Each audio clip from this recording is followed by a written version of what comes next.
ಇದೇನು silage bunker ನೋಡ್ತಾ ಇದ್ದೀರಾ, ರಸಮೇವು ಘಟಕ ಇದು. ಇದನ್ನ ಎಬೋದಿ ಗ್ರೌಂಡ್ ಅಂತ ಹೇಳ್ತೀವಿ. ಎರಡು ತರ ಮಾಡ್ಬೋದು ಸೈಲೇಜ್ನ, below the ground, above the ground. Below the ground ಏನಾಗುತ್ತೆ, ಗುಂಡಿನ ತೆಗೆದು ಅದರೊಳಗಡೆ ನಾವು ಸೈಲೇಜ್ನ ಹಾಕಿ ಕಾಲಲ್ಲಿ ತುಳಿದು ಅದನ್ನ ಕ್ಲೋಸ್ ಮಾಡ್ತಕ್ಕಂಥದ್ದು ಒಂದು. ಇದು ಎಬೋದಿ ಗ್ರೌಂಡ್ ಅಂದ್ರೆ ಭೂಮಿ ಮೇಲ್ಮಟ್ಟದಲ್ಲಿ ಮಾಡ್ತಕ್ಕಂಥದ್ದು. ಇದನ್ನ ಬಂಕರ್ ಅಂತ ಹೇಳ್ತೀವಿ. ಇದರಲ್ಲಿ 500 ಟನ್ ಕೆಪಾಸಿಟಿ ಒಂದೊಂದು ಬಂಕರು. ಈ ಥರದವು 10 ಬಂಕರ್ ನಮ್ಮಲ್ಲಿ ಸೈಲೇಜ್ ಬಂಕರ್ಸ್ ಇದೆ. ಸೈಲೇಜ್ ಮಾಡ್ಬೇಕಂದ್ರೆ ಏನು ಹಾಕೋ ಅವಶ್ಯಕತೆ ಇಲ್ಲ. ಸುಮಾರು ಜನ ಉಪ್ಪು ಹಾಕಬೇಕು, ಅದಕ್ಕೆ ಬೆಲ್ಲದ ನೀರು ಹಾಕಬೇಕು, ಮಜ್ಜಿಗೆ ಹಾಕಬೇಕು ಅಂತ ಹೇಳ್ತಾರೆ. ಸೊ ಇದೇನು ಅವಶ್ಯಕತೆ ಇಲ್ಲ, ಅದೆಲ್ಲ ಹಾಕ್ತಲೇ ಸೈಲೇಜ್ ಚೆನ್ನಾಗಿ ಬರುತ್ತೆ. ನಾವೇನು ಹಾಕೋದಿಲ್ಲ, ಬಟ್ ಒಂದು ಸರಿಯಾಗಿ ಫಾಲೋ ಮಾಡಬೇಕಾಗಿರೋದಂದ್ರೆ ರೈಟ್ ಟೈಮ್ಗೆ ಅದನ್ನು ಹಾರ್ವೆಸ್ಟ್ ಮಾಡಬೇಕು. ಇದು ಮೆಕ್ಕೆಜೋಳದ ಸೈಲೇಜು ನಾವೇನು ನೋಡ್ತಾ ಇದ್ದೀವಿ, ಇದು ಮೆಕ್ಕೆಜೋಳದ ಸೈಲೇಜು. ನೋಡಿ ಎಷ್ಟು ಕಾಂಪ್ಯಾಕ್ಷನ್ ಗಟ್ಟಿ ಇದೆ ಅಂತಂದರೆ ನನ್ನ ತೆಗಿಲಿಕ್ಕೂ ಆಗೋದಿಲ್ಲ, ಅಷ್ಟು ಕಷ್ಟ ಆಗ್ತಾ ಇದೆ. ಸೊ ನೋಡ್ಬೋದು ಈ ಕಾಂಪ್ಯಾಕ್ಷನ್ ಲೆವೆಲ್ನ ನೀವು ನೋಡ್ಬೋದು. ಸೊ ಎಷ್ಟು ಥಿಕ್ಕಾಗಿ ಒತ್ತಾಗಿ ಕೂತಿದೆ ಅಂತ. ಸೊ ಮೆಕ್ಕೆಜೋಳನ ನಾವು ಯಾವ ಟೈಮಲ್ಲಿ ಹಾರ್ವೆಸ್ಟ್ ಮಾಡಬೇಕು ಅನ್ನೋದು ತುಂಬ ಇಂಪಾರ್ಟೆಂಟು. ಹಾಲ್ದೇನೆ ಸ್ಟೇಜು. ಹಾಲ್ದೇನೆ ಅಂದರೆ ತುಂಬ ಎಳೆ ಹಾಲು ಇರಬಾರ್ದು, ಗಟ್ಟಿ ಹಾಲಿರಬೇಕು. ಇದನ್ನು ನಾವು ಕಾಳನ್ನ ಹಿಂಗೆ ಪ್ರೆಸ್ ಮಾಡಿದ ತಕ್ಷಣ ಹಾಲು ಸಿಡಿಬಾರ್ದು. ಹಾಲೇನು ಮಾಡಬೇಕು, ಒಂದು ಹನಿ ಬಂದು ಮೇಲೆ ಕೂರೋ ಥರ ಇರಬೇಕು, ಡೆಂಟಿಂಗ್ ಆಗಿರಬೇಕು, ಕುಳಿ ಬಿದ್ದಿರಬೇಕು. ಮೆಕ್ಕೆಜೋಳದಲ್ಲಿ ಕುಳಿ ಬಿದ್ದು 80% ಹಾಲಿದ್ದು 20% ಮಾತ್ರ ನೀರಿನ ಥರ ಗ್ಯಾಪ್ ಇರಬೇಕು. ಆ ರೀತಿ ಮೆಕ್ಕೆಜೋಳ ಆದಾಗ ಅದನ್ನು ಹಾರ್ವೆಸ್ಟ್ ಮಾಡಿದ್ದೆ ಆದರೆ ನೀವೇನೂ ಬಳಸೋ ಅವಶ್ಯಕತೆ ಇಲ್ಲ. ಸೊ ಈ ಮೆಕ್ಕೆಜೋಳ ಸೈಲೇಜ್ನ ನಾವೇನು ಮಾಡ್ತೀವಿ, ಚಾಫ್ ಕಟ್ಟರ್ನ ಬಳಸ್ತೀವಿ. ನಮ್ಮದು 240 HP ಕೆಪಾಸಿಟಿದು ನ್ಯೂ ಹಾಲೆಂಡ್ ಚಾಫ್ ಕಟ್ಟರ್ ಅಂತ ಇದೆ. ಅದು ಮೇವನ್ನ 1 to 2 ಸೆಂಟಿಮೀಟರ್ಗೆ ಚಾಫ್ ಮಾಡಾಕತ್ತೆ. ಸೊ 1 to 2 ಸೆಂಟಿಮೀಟರ್ಗೆ ಚಾಫ್ ಮಾಡಿ ಅದರಲ್ಲಿ ತುಂಬ ಮುಖ್ಯವಾಗಿ ಕಾಳುಗಳೆಲ್ಲ ಗ್ರೈಂಡ್ ಆಗಬೇಕು. ಸುಮಾರು ಜನ ಈ ರೌಂಡಾಗಿ ಬಂದರೆ ಒಳ್ಳೇದು ಅಂತಾರೆ. ಆ್ಯಕ್ಚುಲಿ ಅದು ರಾಂಗ್. ಕಾಳೆಲ್ಲ ಪುಡಿ ಆಗಬೇಕು, ಹಾಲೆಲ್ಲ ಈ ಮೇವು ಜೊತೆ ಮಿಕ್ಸ್ ಆಗಬೇಕು. ಮಿಕ್ಸ್ ಆದಾಗ ಮಾತ್ರ ಸೈಲೇಜು ಚೆನ್ನಾಗಿ ಕಳಿಯುತ್ತೆ. 1 to 2 ಸೆಂಟಿಮೀಟರ್ ಚಾಫ್ ಮಾಡಿದಂತಹ ಮೇವನ್ನ ಲೇಯರ್ ಬೈ ಲೇಯರ್ ಹಾಕ್ಕೊಂಡು ಟ್ರ್ಯಾಕ್ಟ್ರಲ್ಲಿ ನಾವು ಕಾಂಪ್ಯಾಕ್ಷನ್ ಮಾಡ್ತೀವಿ. ಹಾಲಲ್ಲಿ ತುಳಿಯೋಕ್ಕಾಗೋದಿಲ್ಲ ಇಷ್ಟು ದೊಡ್ಡ ಕೆಪಾಸಿಟಿ ಇರ್ತಕ್ಕಂಥ ಸೈಲೇಜ್ನ.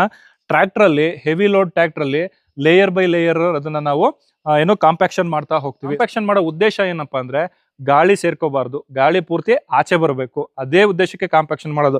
ಎಷ್ಟೋ ಜನ ಸೈಲೇಜ್ ಮಾಡ್ಬಿಡ್ತಾರೆ, ಮೇಲ್ ಮೇವು ತುಂಬಿಟ್ಟು ನಮ್ಮ ಸೈಲೇಜ್ ಹಾಳಾಯಿತು ಅಂತಾರೆ. ಖಂಡಿತವಾಗ್ಲೂ ಹಾಳಾಗುತ್ತೆ. ಯಾಕಂದರೆ ಒಳಗಡೆ ಗಾಳಿ ತುಂಬ್ಕೊಂತು ಅಂದರೆ ಕ್ವಾಲಿಟಿ ಆಫ್ ಸೈಲೇಜ್ ಬರೋದಿಲ್ಲ. ಸೊ ಗಾಳಿ ಇಲ್ದಲ್ಲ ರೀತಿ ನಾವು ಚೆನ್ನಾಗಿ ಕಾಂಪ್ಯಾಕ್ಷನ್ನ ಮಾಡಬೇಕು.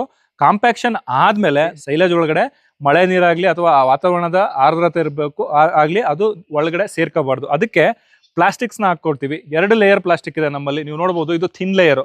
ಮೇವು ಜೊತೆ ಅಂಟ್ಕೊಂಡಿರ್ತಕ್ಕಂತಹ 1 ಲೇಯರ್ ಪ್ಲಾಸ್ಟಿಕ್ ಇದು. ಇದ್ರ ಮೇಲೆ ಇನ್ನೊಂದು ಥಿಕ್ ಲೇಯರ್ ಬ್ಲ್ಯಾಕ್ ಪ್ಲಾಸ್ಟಿಕ್ನ ನಾವು ಹಾಕ್ತೀವಿ. ಸೊ ಇದೇನು ಮಾಡುತ್ತೆ, ಮೇವಿಗೆ ಅಂಟ್ಕೊಂಡು ಒಳಗಡೆ ಯಾವುದೇ ಕಾರಣಕ್ಕೂ ನೀರು ಹೋಗಲ್ಲ ಮತ್ತು ಗಾಳಿ ಹೋಗದಲ್ಲ ರೀತಿ ತಡೆಗಟ್ಟುತ್ತೆ. ಅದ್ರ ಮೇಲೆ ನಾವು ಬ್ಲ್ಯಾಕ್ ಪ್ಲಾಸ್ಟಿಕ್ನ ಹಾಕಿ ತೂಕಗಳನ್ನ ಹಾಕ್ತೀವಿ. ತೂಕ ಏನು, ಟೈರ್ಗಳು ಹಾಕ್ಬೋದು, ಕಲ್ಲು ಇಡ್ಬೋದು, ಇಟ್ಕೆ ಇಡ್ಬೋದು. ಸೊ ನಿಮ್ಮಲ್ಲಿ ಏನು ತೂಕ ಹಾಕಕ್ಕೆ ಸಾಧ್ಯನೋ ಅದನ್ನು ತೂಕ ಹಾಕಿ ನಾವು ಇಡ್ಬೋದು. ಒಂದು 10% ಅಷ್ಟು ಕಬ್ಬು ಮಿಕ್ಸ್ ಮಾಡ್ಕೊಂಡು ಮಾಡಿದ್ರೆ ಭಾಳ ಒಳ್ಳೆಯದು.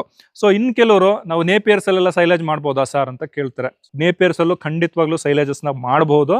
ಆದರೆ ನೇಪಿಯರಲ್ಲಿ ಸೈಲೇಜ್ ಮಾಡಬೇಕಾದ್ರೆ ತುಂಬ ಮುಖ್ಯವಾಗಿ ಮಾಯಿಶ್ಚರ್ ಲೆವೆಲ್ನ ನಾವು ಚೆಕ್ ಮಾಡ್ಕೋಬೇಕು. ಸೊ ತುಂಬ ನೀರಿನಂಶ ಇರುತ್ತೆ. ಸೈಲೇಜ್ ಮಾಡ್ಬೇಕಂದ್ರೆ ನೇಪಿಯರ್ಗಳಲ್ಲಿ ಒಂದು 10 ದಿನ ಮುಂಚೆ ನೀರನ್ನ ಸ್ಟಾಪ್ ಮಾಡಿರಬೇಕು. ನೀರನ್ನ ಇರಿಗೇಟ್ ಮಾಡಬಾರ್ದು ಹಾರ್ವೆಸ್ಟ್ ಮಾಡೋಕ್ಕಿಂತ ಮುಂಚೆ. ಅಂಥ ಟೈಮಲ್ಲಿ ನಾವು ಹಾರ್ವೆಸ್ಟ್ ಮಾಡಿ ಅದನ್ನ ಏನು ಮಾಡ್ಬೇಕಂದ್ರೆ ನೀರಿನಂಶ ಕಡಿಮೆ ಇರೋ ಥರ ನೋಡ್ಕೋಬೇಕು. ಇಲ್ಲ ಅಂದರೆ ಎಲ್ಲ ನೀರು ಹಂದು ಹೋಗುತ್ತೆ, ಕ್ವಾಲಿಟಿ ಆಫ್ ಸೈಲೇಜ್ ಚೆನ್ನಾಗಿ ಬರೋದಿಲ್ಲ. ಸೊ ನಾವು ಡ್ರೈ ಮ್ಯಾಟರ್ ಲೆಕ್ಕದಲ್ಲಿ ಹೇಳೋದಾದರೆ 25ರಿಂದ 30% ಅಷ್ಟು ಡ್ರೈ ಮ್ಯಾಟರ್ ಇರಬೇಕು. ಒಂದು 70% ಅಷ್ಟು ಮಾಯಿಶ್ಚರ್ ಇದ್ರೆ ಒಳ್ಳೇದು ಅಂತ ಹೇಳ್ತೀವಿ. ಸೊ ಯೂಶಲಿ ನಿಮಗೆ ನೇಪಿಯರಲ್ಲೆಲ್ಲ ಏನಾಗುತ್ತೆ ಅಂದರೆ 80% ನೀರೇ ಇರುತ್ತೆ, 18ರಿಂದ 20% ಮಾತ್ರ ಡ್ರೈ ಮ್ಯಾಟರ್ ಇರುತ್ತೆ. ಅದು ಒಳ್ಳೆ ಸೈಲೇಜ್ ಆಗೋದಿಲ್ಲ. ಮೆಕ್ಕೆಜೋಳದಲ್ಲಿ ಏನಾಗುತ್ತೆ, ಮ್ಯಾತೆ ಇರ್ತದೆ. ಅಂದರೆ ಆ ಜೋಳದ ದಂಟೇನಿರುತ್ತೆ ಅದರಲ್ಲಿ ಒಳ್ಳೆ ಸಾಲ್ಯುಬಲ್ ಶುಗರ್ಸ್ ಇರುತ್ತೆ, ಸ್ಟಾರ್ಚ್ ಇರುತ್ತೆ. ಹಾಗಾಗಿ ಚೆನ್ನಾಗಿ ಸೈಲೇಜ್ ಬರುತ್ತೆ. ಅದೇ ನೇಪಿಯರು ಅಥವಾ ಕುಂಬು ನೇಪಿಯರು ಅಥವಾ ಬೇರೆ ಇನ್ಯಾವುದೋ ಮೇಸ್ ಕ್ರಾಸ್ ನೇಪಿಯರು ಈ ರೀತಿ ಏನು ಮಾಡ್ತೀವಿ, ಅದರಲ್ಲಿ ಮ್ಯಾತೆ ಇರೋದಿಲ್ಲ, ಜೋಳ ಇರೋದಿಲ್ಲ, ಮ್ಯಾತೆ ಜೋಳ ಇರೋದಿಲ್ಲ. ಹಾಗಾಗಿ ಅಲ್ಲಿ ನಾವು ಸೈಲೇಜ್ ಮಾಡಬೇಕಾದ್ರೆ ಏನಾಗುತ್ತೆ, ಈ ಸಾಲ್ಯುಬಲ್ ಶುಗರ್ಸು ಮತ್ತು ಸ್ಟಾರ್ಚ್ನ ಕೊರತೆ ಇರುತ್ತೆ. ಅದನ್ನು ನೀಗ್ಸೋದಕ್ಕೆ ನಾವೇನು ಮಾಡಬೇಕು, ಅದನ್ನು ನಾವು ಕಬ್ಬನ್ನ ಬಳಸಿ ನಾವು ಸೈಲೇಜ್ನ ಮಾಡ್ಕೋಬಹುದು. ಕಬ್ಬು ಎಷ್ಟು, ಉದಾಹರಣೆಗೆ 1 ಟನ್ ಸೈಲೇಜ್ನ ನಾವು ಮಾಡ್ತೀವಿ ಅದರಲ್ಲಿ ಮಲ್ಟಿಕಟ್ಸಲ್ಲಿ, ನೇಪಿಯರ್ಸಲ್ಲಿ ಅಂತಂದರೆ ಅದರಲ್ಲಿ ಸುಮಾರು 1 ಟನ್ನಿಗೆ 100ರಿಂದ 200 kg ಅಷ್ಟು ನಾವು ಕಬ್ಬನ್ನ ಹಾಕ್ಕೋಬೋದು. ಕಬ್ಬನ್ನ ಹಾಕಿ ಜೊತೆಲೆ ಚಾಫ್ ಮಾಡ್ಬೇಕಾದ್ರೆ ಮಿಕ್ಸ್ ಮಾಡಿಕೊಂಡು ನೀವು ಚಾಫ್ ಮಾಡಿಕೊಂಡು ಸ್ಟೋರ್ ಮಾಡ್ಕೋಬೋದು. ಅದು ಬಿಟ್ಟರೆ ನೀವು ಸ್ವೀಟ್ ಪೊಟಾಟೊ, ಗೆಣಸು ಏನು ಬರುತ್ತೆ ಅದನ್ನು ಯೂಸ್ ಮಾಡ್ಬೋದು. ಸೊ ಮೂರನೇದು ನೀವು ಬಾಳೆಹಣ್ಣನ್ನು ಸಹ ಬಳಸ್ಬೋದು. ಬಾಳೆಹಣ್ಣುಗಳಲ್ಲಿ ನಿಮಗೆ ಪಚ್ಚ ಬಾಳೆಹಣ್ಣು ಇರ್ಬೋದು ಅಥವಾ ಏಲಕ್ಕಿ ಬಾಳೆಹಣ್ಣು. ಅದರಲ್ಲಿ ಏನು ಹೇಳ್ತೀವಿ ಅಂತಂದರೆ ತುಂಬ ಹಣ್ಣಾಗಿ ಹ್ಯೂಮನ್ ಕನ್ಸಂಪ್ಷನ್ಗೆ ಅದು ಯೂಸ್ ಆಗೋದಿಲ್ಲ ಅಂತ ಬಾಳೆಹಣ್ಣು ಇರ್ತದಲ್ಲ, ಆ ಬಾಳೆಹಣ್ಣುಗಳನ್ನ ಸಹ ಬಳಸ್ಬೋದು. ಅದು 1 ಟನ್ನಿಗೆ 30ರಿಂದ 50 kg ಬಾಳೆಹಣ್ಣು ಆದರೆ ಸಾಕು. ಅದನ್ನು ಅಷ್ಟೇ ಚಾಫಿಂಗ್ ಮಾಡ್ಬೇಕಾದ್ರೆ ಮಧ್ಯೆ ಒಂದು ಸ್ವಲ್ಪ ಬಾಳೆಹಣ್ಣನ್ನ ಸೇರಿಸಿ ನಾವು ಮಾಡಬೇಕಾಗುತ್ತೆ. ಅದು ಸೂಪರ್ ನೇಪಿಯರು ಅಥವಾ ಕುಂಬು ನೇಪಿಯರು ಅಥವಾ ಬೇರೆ ಯಾವುದೇ ನೇಪಿಯರಲ್ಲಿ ನಾವು ಸೈಲೇಜ್ ಮಾಡಿದ್ರೆ ಸಕ್ಸಸ್ ಆಗೋಕ್ಕೆ ಸಾಧ್ಯ ಆಗುತ್ತೆ. ಸೈಲೇಜ್ನ ಕ್ವಾಲಿಟಿ ನೋಡಿದ್ರೆ ನೋಡಿ, ನಾನು ನೋಡ್ತಾ ಇದ್ದೀನಲ್ಲ ಈ ಸೈಲೇಜು, ಯಾವುದೇ ಸೈಲೇಜ್ನ ನೀವು ಒಂದು ಹಿಡಿ ಹಿಂಗೆ ಹಿಡ್ಕೊಂಡು ಹಿಂಗೆ ಪ್ರೆಸ್ ಮಾಡಿದ್ರೆ ನೋಡಿ, ಹಿಂಗೆ ಪ್ರೆಸ್ ಮಾಡಿ ನಾನು ಹಿಂಗೆ ಬಿಟ್ಟರೆ, ಸೊ ನೋಡಿ ನನ್ನ ಕೈಯಲ್ಲೆಲ್ಲೂ ನೀರು ಅಂಟಿಲ್ಲ. ನೀರು ಅಂಟಬಾರ್ದು, ಡ್ರೈ ಆಗಿರಬೇಕು. ಸೊ ತುಂಬಾ ನೀರು ಅಂಟ್ತಾ ಇದೆ, ಹಿಂಗೆ ಪ್ರೆಸ್ ಮಾಡಿದಾಗ ನೀರು ಈ ಕಡೆಯಿಂದ ಜ್ಯೂಸ್ ಬಂದಂಗೆ ಬರ್ತಾ ಇದೆ ಅಂತಂದ್ರೆ ಕ್ವಾಲಿಟಿ ಆಫ್ ಸೈಲೇಜ್ ಚೆನ್ನಾಗಿಲ್ಲ ಅಂತ ಅರ್ಥ. ಇವನ್ ಮೇಜ್ ನೀವು ಸೈಲೇಜ್ ಮಾಡೋಕ್ಕಿಂತ ಮುಂಚೆನೆ ಹಸಿ ಮೇವು ಬರುತ್ತಲ್ಲ, ಅದನ್ನು ಸಹ ಈ ರೀತಿ ನೀವು ಪ್ರೆಸ್ ಮಾಡಿ ನೋಡ್ಬೋದು. ಪ್ರೆಸ್ ಮಾಡಿದ ತಕ್ಷಣ ನೀರೇನಾದ್ರೂ ಇಲ್ಲೆಲ್ಲ ಹನಿತಾ ಇದೆ ಅಂತಂದ್ರೆ ಅದು ಒಳ್ಳೆ ಮೇವಲ್ಲ ಸೈಲೇಜ್ ಮಾಡೋದಕ್ಕೆ, ಅಂತ ಮೇವನ್ನ ಅವಾಯ್ಡ್ ಮಾಡಬೇಕು. ಸೊ ಹಿಂಗೆ ಪ್ರೆಸ್ ಮಾಡಿ ಹಿಂಗೆ ಬಿಟ್ಟ ಮೇಲೆ ಸೊ ಕೈಯಲ್ಲಿ ಜಸ್ಟ್ ಅಲ್ಲಲ್ಲಿ ನೀರು ಅಂಟಿದೆ ಅಂತಂದ್ರೆ ಅದು ಅಲ್ಲಿ ನೀವು ಸೈಲೇಜ್ ಮಾಡಿದ್ರೆ ಒಳ್ಳೇದು. ಆಮೇಲೆ ಸುಮಾರು ಜನ ಸೈಲೇಜ್ ಮಾಡ್ಬಿಡ್ತಾರೆ. ಸೊ ಸೈಲೇಜ್ ಬಳಸೋದು ಹೆಂಗೆ, ಹಸುಗಳಿಗೆ ಕೊಡೋದು ಹೆಂಗೆ ಅನ್ನೋದು ತುಂಬಾ ಇಂಪಾರ್ಟೆಂಟ್. ಈ ಸೈಲೇಜ್ ಎಲ್ಲ ಬಂದ್ಬಿಟ್ಟು pH ಅಸಿಡಿಕ್. ಈ ನೀವು ಸ್ಮೆಲ್ ನೋಡಿದ್ರೆ ನಿಮಗೆ ಗೊತ್ತಾಗುತ್ತೆ. ಸೊ ಒಂಥರ ವಿನೆಗರ್ ಸ್ಮೆಲ್ ಬಂದಂಗೆ ಬರುತ್ತೆ. ಆಮೇಲೆ ಬಣ್ಣ ಹೆಂಗಿರ್ಬೇಕಂದ್ರೆ, ಸೊ ಸೈಲೇಜ್ ಒಳ್ಳೆ ಕ್ವಾಲಿಟಿ ಸೈಲೇಜ್ ಅಂತ ಅಂದ್ರೆ ಈ ರೀತಿ ಗೋಲ್ಡನ್ ಗ್ರೀನ್ ಇರಬೇಕು, ಗೋಲ್ಡನ್ ಬಣ್ಣ ಇರಬೇಕು. ಅಂದ್ರೆ ಬಂಗಾರದ ಬಣ್ಣ ಅಂತ ಏನು ಹೇಳ್ತೀವಿ, ಆ ರೀತಿ ಬಣ್ಣ ಇತ್ತಂದ್ರೆ ಅದು ಸೈಲೇಜು ಒಳ್ಳೆ ಕ್ವಾಲಿಟಿ ಸೈಲೇಜು. ಇದ್ರಲ್ಲೇನಾಗುತ್ತೆ, ಕಪ್ಪು ಸೈಲೇಜ್ ಬಂದ್ಬಿಡುತ್ತೆ, ಅಲ್ಲೇನಾಗುತ್ತೆ ಫಂಗಲ್ ಗ್ರೋತ್ ಜಾಸ್ತಿ ಆಗುತ್ತೆ. ಅಂತ ಅದನ್ನ ಮೇವು ಹಸುಗೆ ಕೊಟ್ಟಿದ್ದೆ ಆದ್ರೆ ಅಲ್ಲಿ ಬೇದಿ ಆಗ್ತಕ್ಕಂಥದ್ದು, ಆಮೇಲೆ ಅಫ್ಲೋಟಾಕ್ಸಿನ್ ಅಂತಹ ಫಂಗಲ್ ಟಾಕ್ಸಿನ್ಗಳು ಅಟ್ಯಾಕ್ ಆಗ್ತಕ್ಕಂಥದ್ದು, ಅಬಾರ್ಷನ್ಸ್ ಆಗ್ತಕ್ಕಂಥದ್ದು, ಈ ರೀತಿ ಸಮಸ್ಯೆಗಳು ಜಾಸ್ತಿ. ಹಂಗಾಗಿ ಈ ರೀತಿ ಬಣ್ಣ ಇರತಕ್ಕಂತಹ ಸೈಲೇಜ್ನ ನಾವು ಬಳಸಬೇಕಾಗತ್ತೆ.